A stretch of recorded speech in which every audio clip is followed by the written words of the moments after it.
આજે આપણે બનાવીશું પાઉંભાજી પરોઠા। પાઉંભાજીમાં આપણે જે બધા શાકભાજી ઉપયોગમાં લેતા હોઈએ એનાથી આજે મેં પરોઠા બનાવ્યા છે। તો ચાલો પરોઠા બનાવવાની શરૂઆત કરીએ।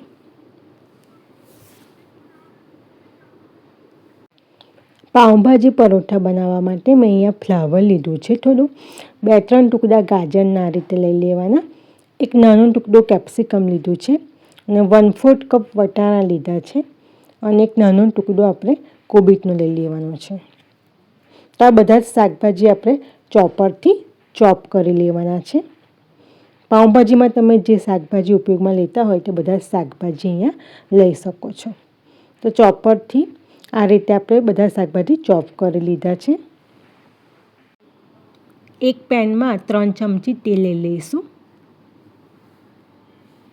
તેલ ગરમ થઈ જાય એટલે એમાં એક મીડિયમ સાઇઝની ડુંગળી મેં લીધી છે ઝીણી સમારીને, એ ઉમેરીશું। ડુંગળી થોડી સંતરાઈ જાય એટલે એમાં લસણ, આદું અને મરચાંની પેસ્ટ છે 1 ચમચી તે ઉમેરવાની, એ પણ શેકી લેવાની છે। હવે એમાં એક મીડિયમ સાઇઝનું ટામેટું મેં ઝીણું સમારીને લીધું છે એ ઉમેરીશું। આ બધું સારી રીતે શેકી લેવાનું અને એમાં 2 ચમચી ધાણા જીરું પાવડર, નાની અડધી ચમચી હળદર ઉમેરીશું અને 1.5 ચમચી લાલ મરચું પાવડર ઉમેરીશું। આ મસાલાને મિક્સ કરીને સારી રીતે શેકી લેવાનું અને એમાં આપણે જે ચોપ કરીને શાકભાજી રાખ્યા છે એ ઉમેરી દઈશું।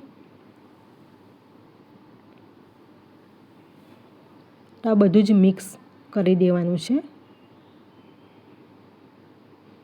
અને એમાં સ્વાદ અનુસાર મીઠું ઉમેરીશું।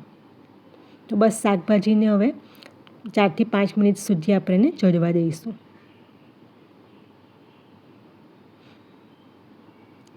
તો શાકભાજી હવે સરસ કૂક થઈ ગયા છે। તો હવે એમાં 3 મીડિયમ સાઇઝના મેં બટાકા લીધા છે જે બોઇલ કરીને મેશ કરી લીધા છે તે ઉમેરીશું। આ બધું જ મિક્સ કરી લઈશું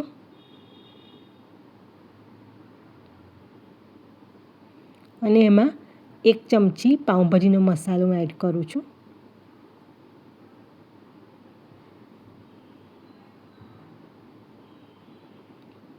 અને થોડા કોથમીર ઉમેરીશું। તો બસ આ બધું મિક્સ કરી લઈશું અને હવે ગેસ બંધ કરી દઈશું અને 1 ચમચી લીંબુનો રસ ઉમેરવાનો। તો બસ તૈયાર છે સ્ટફિંગ। તો હવે પરોઠા આપણે વણી લઈએ। લોટ મેં અહીંયા બાંધીને જ રાખ્યો છે, રોટલીનો હોય એવો લોટ આપણે ઢીલો જ રાખવાનો છે। તો એક લુવો લઈને આ રીતે પહેલાં રોટલી બનાવી લઈશું અને એમાં આ રીતે સ્ટફિંગ મૂકી દઈશું। તમે કોઈ પણ શેપ આપી શકો છો પરોઠાનો। અત્યારે હું આ રીતે લંબચોરસ બનાવું છું। તો બસ બંને સાઈડ આ રીતે બંધ કરીને પરોઠાને આપણે વણી લઈશું। ઉપર નીચે થોડો કોરો લોટ ભભરાવીને હવે વણી લઈશું પરોઠાને।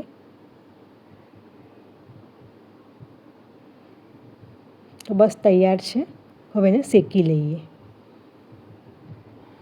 એક તવી ઉપર આ રીતે પરોઠાને શેકી લઈશું। બંને બાજુ તેલ મૂકીને શેકી લેવાનો છે।